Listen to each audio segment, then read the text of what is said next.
Não, eu vou responder, pô, porque não parece que eu tô enrolando. Não é. Não. O critério é bem simples. Não pode ser um neoconstitucionalista. Primeiro de tudo. O que é um neoconstitucionalista? É alguém que acredita que a função essencial da Suprema Corte é inovar em temas que acabam protegendo os direitos difusos, direitos humanos, assim, assado. Que é o que fez, por exemplo, com que o Barroso ficasse criando interpretações sobre os mais diversos temas, influenciando os outros ministros do STF e fazendo com que a Suprema Corte se tornasse um agente político, que é quase uma última instância na aprovação de qualquer projeto de lei que passa na Câmara com a assinatura do presidente da República, na Câmara, no Senado. O processo legislativo sempre termina no STF. Isso tem que terminar. Essas interpretações em cima de julgados tem que morrer. Então não pode ser... Sim, a questão do IOF vai lá pro Congresso, é barrado, e aí o STF vai lá e resolve. Tem que ser uma pessoa que seja favorável à implementação de um código de ética muito estrito no STF e favorável às reformas no STF que nós queremos fazer. Tem que ser uma pessoa que de start não tem parentes com escritório de advocacia para fazer negócio com eles e que, nesse sentido, sendo ele um legalista e não um inventor, ele entenda que o papel do próximo presidente da República, no caso eu, que eu estaria indicando, é devolver ao STF as suas prerrogativas essenciais e iniciais, que é cuidar de temas abstratos ligados à constitucionalidade. Ponto. E ele tem que não se opor ao presidente da República quando o presidente da República, junto com o Congresso Nacional, regulamentar o que o STF não pode fazer. Que é ter escritórios tendo negócios com todo mundo, como eles fizeram com parentes de ministros, ter essas decisões monocráticas que acabam criando, vamos dizer, feudos de poder ligados aos ministros do STF, um filtro de entrada para que apenas temas ligados a questões estritamente constitucionais rodem no STF e ele não ser hoje uma corte de tudo. Hoje você tem 8 mil ações no STF. Se eu não me engano, na Suprema Corte Americana é coisa de 50. Não 50 mil, 50. E aí esses temas que são mais abstratos, aí eles são... Tem temas, obviamente, materiais ligados à vida cotidiana americana, mas você não fica virando uma última instância para qualquer coisa. Isso outorga muitos poderes. O principal para retirar o poder político do STF, criação de uma corte política para julgar os deputados e senadores, que não seja o STF. Essa corte política pode ser composta por desembargadores com mandatos de 2 anos, e eles vão ficar com os casos do famoso foro privilegiado que envolve deputado e senador. E aí retira do STF essa faca no pescoço que ele tem das pessoas que fiscalizam ele, que por excelência são os senadores. Essas indicações que teriam que apoiar publicamente essa agenda seriam indicações, portanto, que facilitariam a recolocar o STF num papel que é fundamental no modelo republicano como o nosso. Ser guardião da Constituição é fundamental, senão também, na prática, o espírito de quem fundou aquela Carta Constitucional, por mais que a nossa Carta Constitucional não seja grande coisa, seja mantido. Então, sim, esses seriam os critérios. Você apoiaria a criação de uma nova Constituinte? Sim. De imediato, uma nova Constituinte? Não de imediato. No imediato eu preciso fazer aquela base que eu comentei. Fazer a base, ganhar popularidade, legalidade, para poder... E explicar, olha, agora pra gente dar o grande salto é com isso. Porque grande parte das suas ações, ali, quando você fala de prisão perpétua, até mesmo pena de morte, essas coisas são coisas que você esbarra na Constituição ali, né? Então você pena precisa... de morte é cláusula pétrea. Aí eu teria precisado de uma nova Constituição. É. As outras reformas que são PEC são emendas à Constituição, portanto eu posso alterar a Constituição.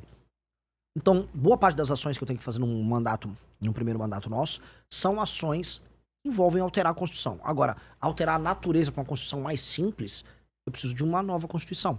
E essa discussão precisa começar a ser feita no Brasil. Porque hoje no Brasil, tudo está na Constituição. Logo, tudo se torna matéria muito complicada de ser tratada. Isso dá hiperpoderes ao STF, porque se tudo é matéria constitucional, o STF trata de tudo, e é por isso que eles tratam de tudo, até a taça das bolinhas do Flamengo, de 1987, o Campeonato Brasileiro. Uhum. Assim como, para você conseguir alterar qualquer política econômica no Brasil, é um inferno.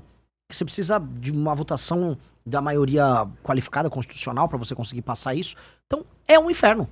Na prática, passar qualquer coisa faz com que o presidente... Se torna muito difícil, faz com que o presidente tenha pouco poder. Nós precisamos de uma Constituição que otorgue ao Poder Executivo poder de fazer as coisas. Então, esta é uma segunda etapa necessária. A gente só vai ser uma daquelas 5 nações mais importantes do mundo se nós também endereçarmos essa questão, porque hoje a gente tem uma Constituição que ela dá muito poder para as oligarquias locais e regionais, o famoso centrão. E esses caras usam dessas dificuldades do presidente governar para obter favores. E eis o grande problema brasileiro. Isso aí. Outra pergunta interessante, ainda nessa questão da Constituição, do STF, e tem a ver com a dificuldade de governar. Ganhar uma eleição é uma coisa, né? Depois, quando você entra lá, você tem a questão de realmente como é que você vai passar as suas ideias, o seu plano de governo para ação. E isso daí tem sido a preocupação de, enfim, diversos candidatos falam a respeito da questão. Uma coisa é você ganhar a eleição, outra coisa é você conseguir implementar isso. Mas para ganhar uma eleição, ainda assim no modelo do Brasil, você também precisa de um Congresso, você precisa também de um Senado que compre as suas ideias. Como você pretende fazer isso? E principalmente se você tem já uma visão do perfil do seu vice-presidente, porque você vai precisar governar com o Congresso, com outros partidos, com outras pessoas, e também quem que você pensa, por exemplo, que deve ser o perfil aí do seu vice-presidente. Para ganhar a eleição, eu não dependo tanto da opinião do Congresso, para ganhar a eleição. Se eu fosse depender da opinião do Congresso, em 18 ganhava o Alckmin. O Congresso tem seus caras do Centrão que ele bota pra andar. O Congresso queria que fosse o Tarcísio agora, né? E nem candidato ele foi. Então, eles não têm esse poder todo pra definir o vencedor das eleições. Mas depois sim, né? Depois sim. Pra manter, né? Pra manter. Pra manter, então, os caras são fundamentais, cara. Então eles jogam um jogo, entendendo assim, quem entrar vai se compor comigo. E a gente só tem que se compor com ele, não importa se o presidente seja eu, o Lula, ou um Bolsonaro, tendo que sentar na mesa com um bando de ladrão que é eleito pelos brasileiros. E a gente tem que colocar isso em perspectiva. O brasileiro, na hora de votar no legislativo, ele opta por colocar o pior tipo de bandido possível, que é um político que não tem opinião sobre nada, que é o político do Centrão, que não tem compromisso com o resultado em absolutamente nada, e cuja função é receber uma emenda e lá em Brasília, mandar essa emenda pra base dele, desvia um pedaço de dinheiro pra virar caixa 2, põe um pedacinho desse dinheiro desviado no bolso, porque todo mundo é filho de Deus, o outro vira caixa 2 pra eleição municipal pra ajudar o prefeito dele, monta uma base política na região dele, faça com que essa base política não tenha nenhum compromisso na melhoria da vida das pessoas, nem, por exemplo, aumento da atividade econômica, mantém as pessoas dependentes dela, e aí manda mais emenda, e é um ciclo que vai se repetindo. Este é o ciclo que nós precisamos quebrar, mas infelizmente os políticos que mandam no Brasil são os políticos que administram esse ciclo. E é por isso que quem manda no Brasil tá no Amapá, quem manda no Brasil tá em Roraima, quem manda no Brasil tá no Maranhão. E esta é a grande guerra. A gente fica aqui na internet discutindo questões ideológicas de direita e esquerda, quem manda no Brasil não liga pra esse assunto. Liga. Não, Porque esses assuntos... o que eles mais querem é que fiquem discutindo Exato. isso. Assim, a gente pra pega... eles é excelente, A cara. gente pega o Brasil, que poderia estar debatendo assuntos que importam, e tá discutindo, não, mas o banheiro trans... Dane-se o banheiro trans. A real é o seguinte, quem manda em você que está nos assistindo é um cara do Amapá. É o Alcolumbre, o homem mais poderoso na política brasileira é um cara do Amapá. E o antigo homem mais poderoso é um cara do Piauí, o Ciro Nogueira. Veja, o Amapá, viver no Amapá é infernal. Eu estive no Maranhão. Viver no Maranhão é infernal. Viver no Piauí é infernal. São os estados mais mal administrados do Brasil. Não obstante, são os que proporcionalmente recebem mais recursos. E politicamente, por conta do Pacto Federativo, são os que mais mandam na gente. Além de tudo, eles mandam os políticos mais malandros que não tem nenhum compromisso com o eleitor, porque o eleitor não cobra nada. Nenhum eleitor do Maranhão tá cobrando o melhor desempenho num deputado federal do Maranhão. Eles não é reeleger ele, não importa o que ele faça, porque ele compra o apoio dele. E esses caras mandam em você.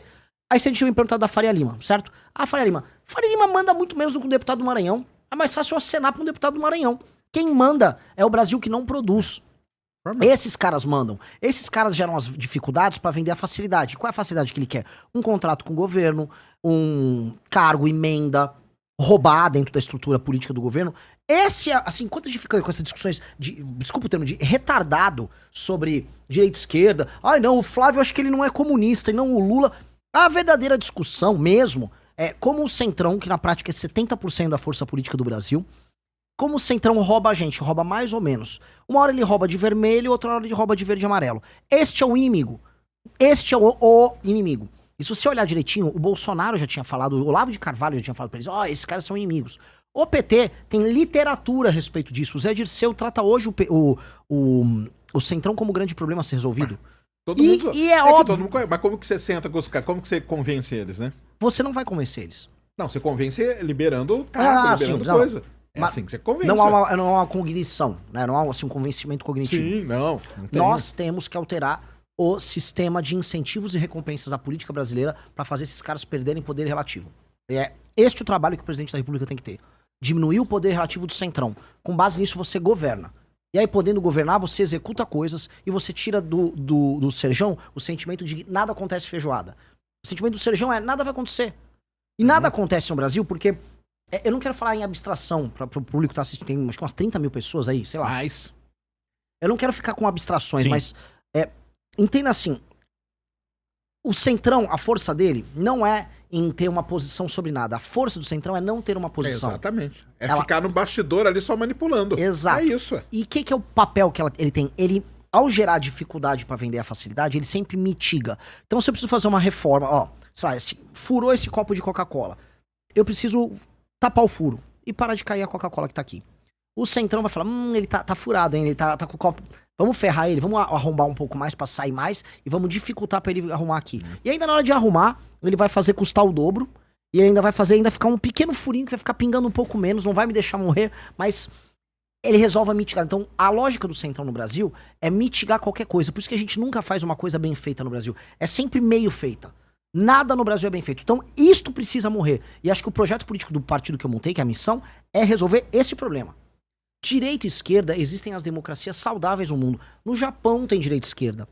Na Coreia tem direita e esquerda. A esquerda é o meu inimigo ideológico, natural, mas dito isso, países funcionais têm essa discussão. Eles não têm o Ciro Nogueira. O Centrão é uma coisa muito brasileira. E esse é o maior inimigo nosso. Você não consegue... Você enraizou, né, cara? Isso aí são quantos? São mais de 20 anos que esses caras se enraizaram ali. Entendeu? É desde o início, desde o dia que voltou a democracia e tal, esses caras viram, cara, nós não queremos ficar ali. E eu falo ainda, cara, a pior coisa que aconteceu pra eles foi o Temer ter virado presidente, que eu acho que eles não queriam de jeito nenhum. o presidente deles, né? Porque eles não querem estar no... Cara, eles querem ficar ali atrás. Eles ficam manipulando e tomam conta de tudo, cara. As empresas lá que eu falei, elas são dominadas por esses caras, velho. É óbvio, os lobistas deles são dessas empresas. Agora, pra entender, não são 20 anos, Sérgio. Esses caras são a política brasileira desde o Brasil colônia. Sim, é verdade. É verdade. A lógica de você comprar voto da população Entendi. já existe há muito tempo. Isso já é do Império. A lógica de ou comprar o voto, ou você ir com os seus cangaceiros e falar, se você não votar, eu te mato, é dessa época. E as pessoas continuam muito pobres vivendo sob o jugo desses caras. Então quando eu falo assim, como eu vou compor com o Centrão? Primeiro tem que saber o que o Centrão é. O Centrão é isso. Segundo, eu vou precisar compor. Olha só, eu vou perder voto que eu tô falando aqui. Todo mundo quer aparecer o cara, o purão, que vai chegar lá e eu vou prender todo mundo. Que é o que o Bolsonaro falou quando ele foi. O e Bolsonaro ele mentiu. Falou que ele não ia. Ele mentiu. O Lula mentiu. Isso é mentira. Porque a droga de boa parte do eleitor brasileiro vai votar num vagabundo do Centrão e vai colocar ele muito bem votado e nem cobra depois. Esse cara tem uma licença de 4 anos pra cometer todos os crimes, participar do escândalo do INSS, pra desviar a emenda e imaginar que nada acontece e vai ser reeleito. Esse é o cara que eu tô indo lidar. Ele não tem nenhum risco. A posição dele é antifrágil. Ele tem tudo a ganhar e nada a perder. Eu vou ter que compor com o partido deles, sem colocar os ladrões no governo. Então eu vou ter que olhar assim, a Tereza Cristina no Partido Centrão. Tá, me traz a Tereza Cristina e eu vou fazer uma maioria simples, precária, mais simples e trabalhar pauta a pauta. Pretende trabalhar com os melhores dos partidos que, com os melhores do você partido negociar. E trabalhar pauta a pauta, fazer uma coalizão e aí trabalhar pauta a pauta. A parte de segurança pública, se eu ganhar a eleição, significa assim, que a galera quer destruir o crime organizado. O seu vice seria da área de segurança pública? Muito possivelmente. Eu tô com algumas ideias bem legais. Bem legais. E seria, hoje, eu quero alguém que seja entendido pela população como alguém capaz, tecnicamente, de destruir, de eliminar o crime organizado. E com experiência de campo nisso. Alguém conhecido na mídia? Manter-me aí calado. Não teremos revelações nesse programa? Tem que segurar um pouco.